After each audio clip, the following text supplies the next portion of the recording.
ओडिशा कनिष्ठ शिक्षक संघर शांतिपूर्ण भाव शोभायात्रा सह मुख्यमंत्री उद्देश्य जिलापाल कार्यालय में दाबीपत्र प्रदान।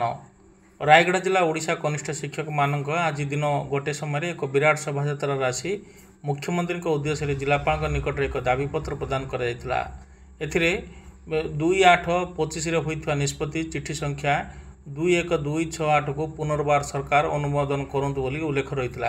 प्राथमिक शिक्षा व्यवस्था आरंभ नियमित भाव में शिक्षक नियुक्ति नूतन शिक्षक पद सृष्टि कनिष्ठ शिक्षक मानक नियमित करने एक जुगंतकारी पदक्षेप जहाँ से सुपारिश माध्यम विभाग हटई देवा फल नाही नथिबार असुविधार सम्मुखीन हे से शिक्षक माने यहाँ दृष्टि रखी राज्य संघर आह्वान क्रमे विभाग सुपारिश पुनस्थ स्थापन करने निवेदन करा। आज शांतिपूर्ण भाव यह शोभायात्रा आसी जिलापाल कार्यालय दाबीपत्र प्रदान कर देखा मिलता।